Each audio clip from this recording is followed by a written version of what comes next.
Good morning. It has been a long time since I have gone live directly in this group, and so I figured I would do that today. I'm just kind of making sure everything's going. It looks like it is. Everything has, of course, changed since the last time I did this. So, hi, how are you? If you don't know already, I am Colleen Fletcher, and I have curated and guided this meditation. I think it's 15 years, something like that now. I started it with a girlfriend of mine in Oregon, and sometimes I know she pops in here with me. Uh, so that's it. Um, yeah, so it's been an interesting summer for me. I am so happy though that you guys are with me today. And I feel as I've kind of dropped the ball, but can anyone really drop the ball when they're living life and having going through a really, really rough go? I don't know. Doesn't matter. All I know is that I am right here with you today, and that's what's important to me. Um, Mindfulness. There are a lot of separate aspects of mindfulness. It can be touch, it can be taste, it can be smell, it can be physicalness of how you're sitting, how your body feels. Today, we're just going to go with whatever you're feeling that you need the most or that you can easily do as well. Like maybe it's taste. And what I suggest is if you're drinking your tea or your coffee like I am, then notice all of the sensations with that taste. If it's smell, you can use the same thing because there's so much that goes hand in hand with taste and smell, right? Maybe you need to touch. Maybe you're outside. I couldn't. I have a wedding to get to today, and I couldn't. I had already watered my yard, and I didn't want to sit in the wet grass. Really, that's the truth of why I'm inside today. Um, I just I couldn't get everything done at once, so I tried to make it easy on myself too, so that I could support you the best way. But maybe you're sitting outside and you want to touch the leaves or wherever you are. Here I have a little marble. Maybe you want to feel the softness of something like this and just notice everything. Like when I pick this up, it's cool to the touch, right? And then I keep it in my hand and it's warming up. So noticing just subtle little things like that. What else do I have on my desk that I can show you? Oh, this awesome little piece, right? So this is rough. It's like one of those, I think it's probably made out of ash and fired that way. So, something like this that has a lot of different pieces about it that you can really, really feel different ways. Um, I don't know how many of you know, but I've been a massage therapist for almost 30 years now, and I have a really good sense of touch. Uh, One of the things that when we first started school, what we were taught to do is to uh, put like a thread or something and then on like your arm, and then to put a piece of fabric over it and still try and feel where that thread is. And it's a fascinating thing. And as a side note too, because I have done that so long, I have a very good sense of touch, yes, but it's rubbing away my fingerprints. So my fingerprints are not quite as pronounced as what they used to be. So touch, lots of things with touch, right? Um, and feeling, it's like that two-way thing of communication. Communication is actually talking and listening, right? Touch, especially if you're touching yourself, you're feeling. So you can touch here, but you can feel here. Yeah. So maybe try something like that. as well with this. Uh, I don't have affirmations today. Go back to my go to my website and go back through any of the old ones on the blog. It's the Yumi and the Trees blog. Go back there and look for affirmations. And one of these days, I'll be good and put together a list. I'll have this big compilation of everything, and I'll make sure you guys get that. Uh, Now that I've talked for a bit, I want to do our very first meditation, which is letting go of the outside world, right? What do we want to do, especially when we're taking care of this mindfulness aspect? We don't need anything that's going on out here. Yeah? We don't. We don't need to deal with what that is. So I'm going to be quiet. I'm going to let you enjoy the music from Music of Wisdom that I'm not sure if you can hear or not, but I do have that on and I have permission for that, so I'm going to let you enjoy it. Letting go of the outside world. All right? Take a breath in, close your eyes, or look down. Maybe just look at your favorite tree, something like that, okay? Move your body if you need to, allowing that comfort to come in and to ease your muscles.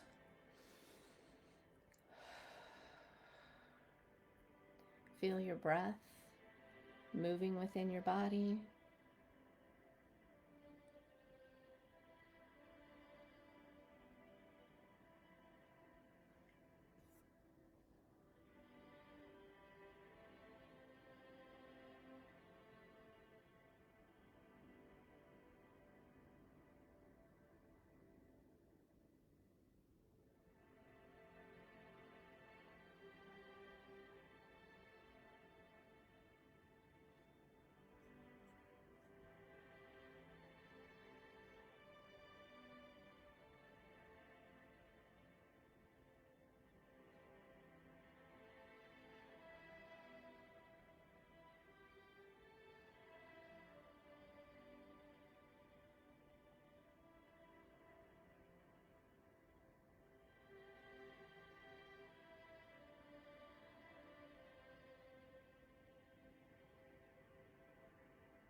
Remembering to breathe, breathe, breathe. Allowing that flow, that blood flow, that oxygen flow to be nourished. Breathing in and breathing out. Breathing in and breathing out.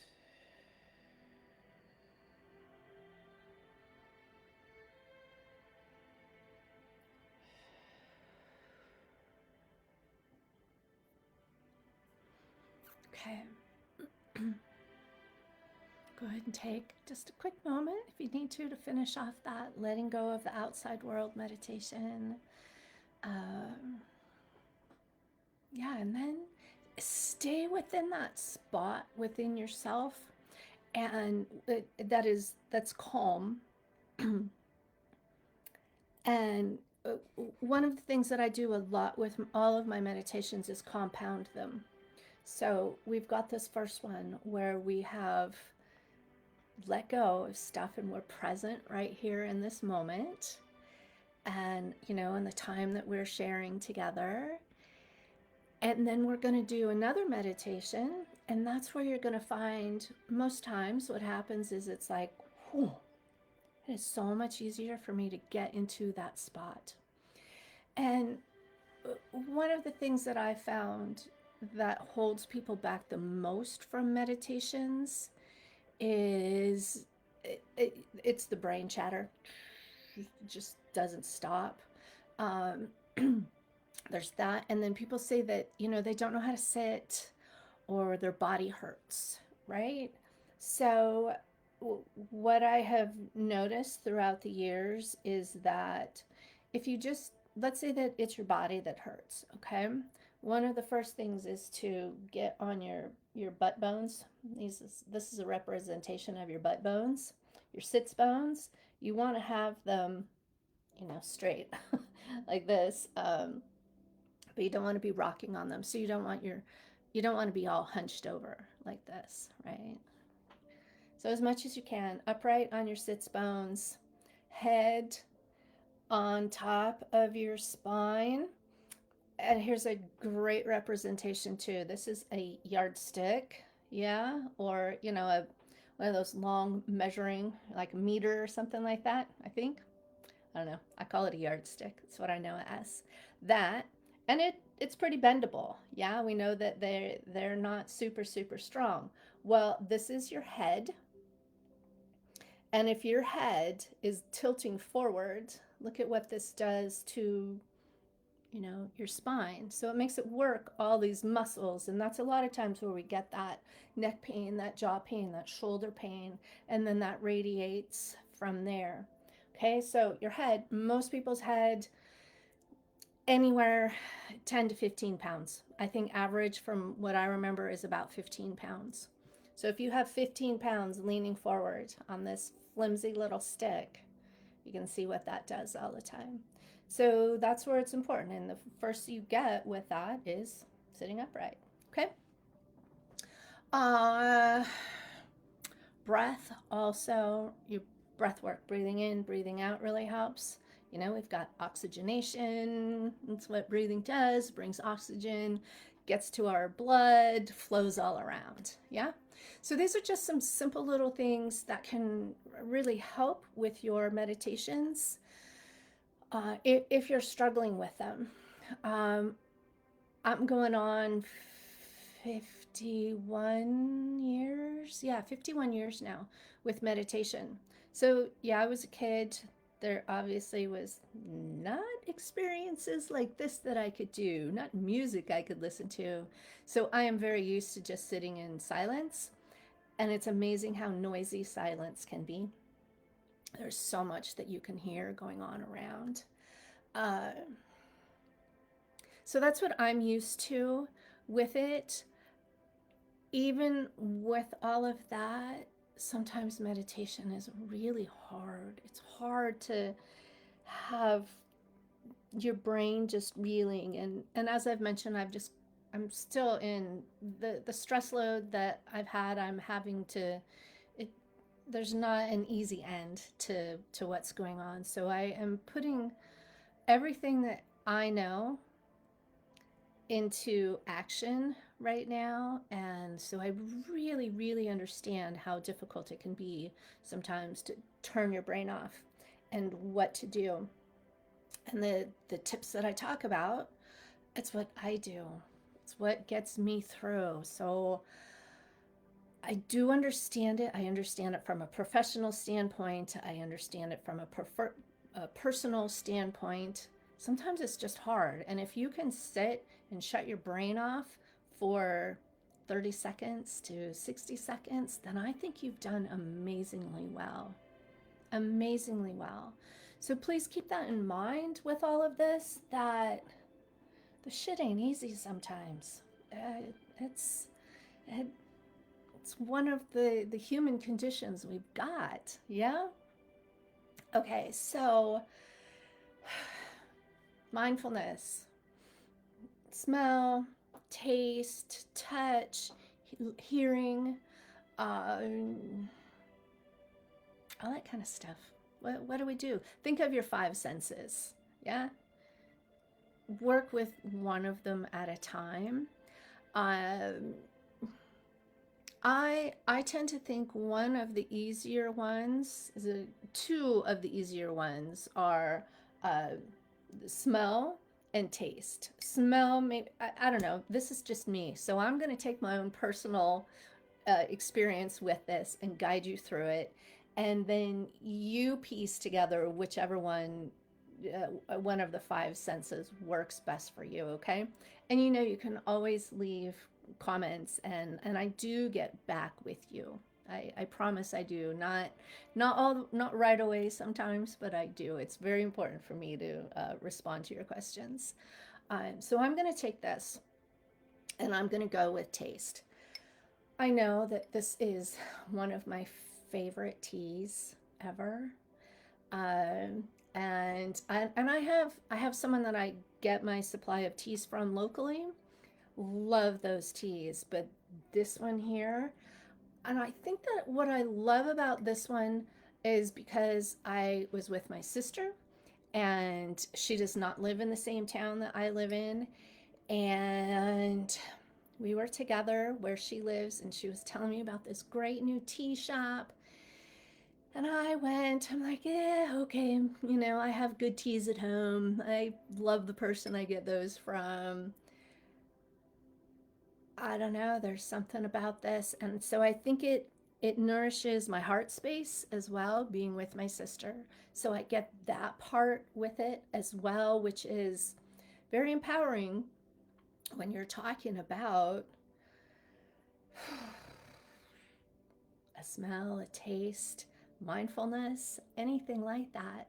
So for me, it just wraps up all of these yummy images of my sister as well. And then every single time I have my tea, it brings up all these wonderful memories of my beautiful sister and her daughters and just that experience. So for me to compound on that beautiful, loving essence that I have with her, uh, just makes my ability to be calm within, to be happy within, to help ease negative whatever's going on in my brain into something that is a beautiful experience. It's very happy. It fills me with happiness. So then the next stage of that with me is I am going to smell it because I love the smell of this. And as I mentioned earlier, the two go hand in hand with that. But how many different things do I taste? And what's that taste like? I have a thing for honey as well from different parts of the country. So anytime I travel, I do my best to get honey.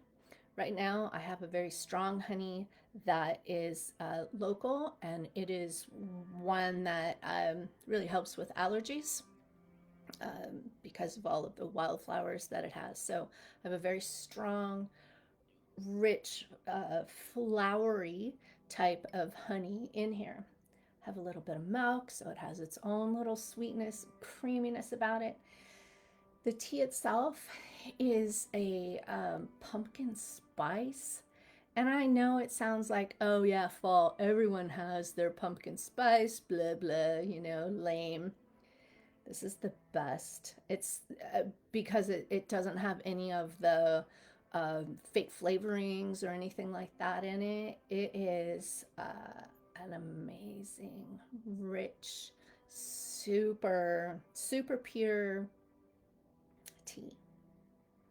So that those are all of the things that I'm going to physically taste when I drink my tea, compounded with that emotional aspect of, oh, my sister, I love her, I love the nieces, all of that stuff is just so powerful into being present in the mindfulness of this very moment. And if nothing else, if this just all sounds crazy to you, why would you not want something a little bit happy like this instead of fear and negativity and this is stupid and this will never work and all the crazy ass things that our brain does, right? To me,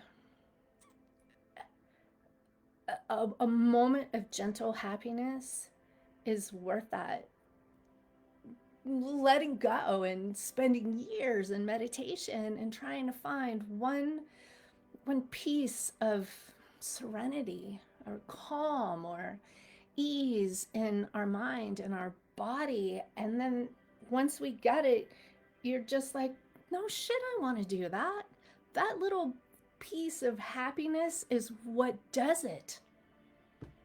So That's mindfulness as well. That is the huge piece of mindfulness, just through the taste of everything that that can encompass, and that can be just a second,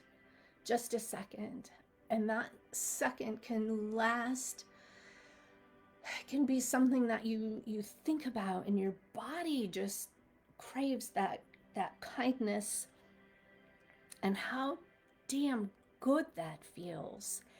And that is powerful. And that is life changing and life altering. So, again, if you can get that for a second, good. That that is an amazing, amazing feeling, and I am so happy for you. So, what do I want to do now? I really went off on just the power of mindfulness there, right? Which it is. Oh, it's crazy. Anyway, you can add in so many other little things. You can strip it all away. I mean, you saw how much just the taste of tea, all of the emotions that it brought up, everything that happens with my body when I feel so good. And imagine how beautiful that is in my brain. Just those little pockets of, oh my gosh, you've got, boop, one good thought here, compound on that. Absolutely. All right, I'm going to be quiet now because let's actually meditate. Okay? Whatever mindfulness part you need to work on. I'm going to stick with my tea. I encourage you to find your favorite tea. I can help you with that as well. You just got to leave me a message. And here is to you and me and the trees and whatever mindfulness aspect meditation that you are going to do. All right? Close your eyes. Breathe in. Breathe out.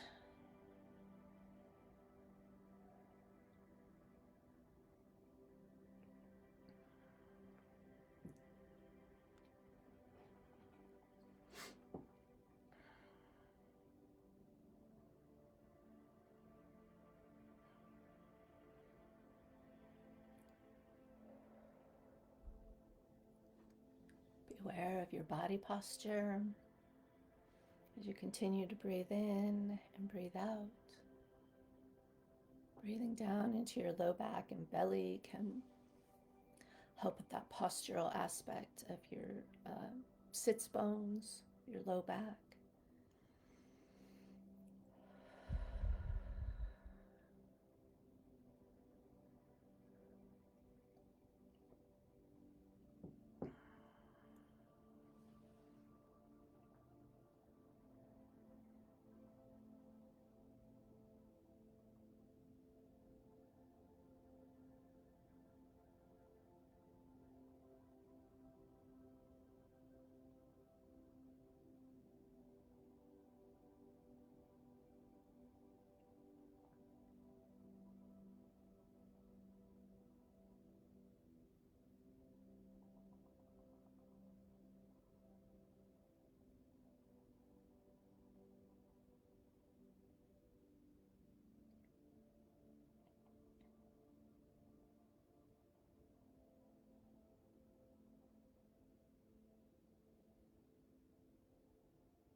Okay, my beautiful tree lovers and meditators.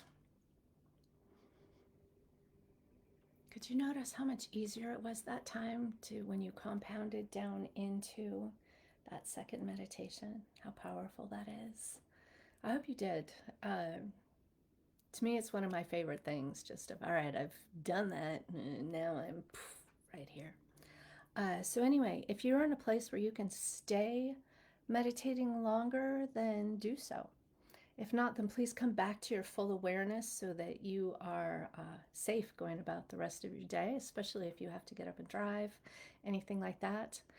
I always want to thank Music of Wisdom for uh, all of the music that I use in all of my meditations, and for allowing this to stream over here. It's an amazing option for me to have, so I'm very, very thankful for that. If you want more meditations, a couple ways to do that. My website, absolutely, on the blog for You, Me, and the Trees. There's quite a bit there. My YouTube channel has a lot of information as well on that. And then the place where I have the most, where I really just try not to talk very much and just shut up and either give you a Reiki session or do meditations with you, is through my membership program. I have that super reasonably priced. It's a great option. And there's a lot of information in there spanning the whole body, mind, spirit, the whole aspect that I offer. So that's how you get more from me. You can always tell your friends about this group as well and join in with them. I love this group. I love this meditation. And send me photos or post photos of where you are with your trees. Love it. Love it when they pile in from around the world. Um, as I said earlier, I gotta get to a wedding today, so I gotta go. I gotta finish getting myself ready for this wedding. Okay. Go in happiness, go in kindness, sprinkle that around the world like amazing little fairy dust of kindness to, if nothing else, start with yourself. Give yourself kindness, give yourself love, and it'll radiate from there, I promise. Okay? Have an absolutely brilliant day. Uh, I'll see you soon. Okay, bye. Thank you.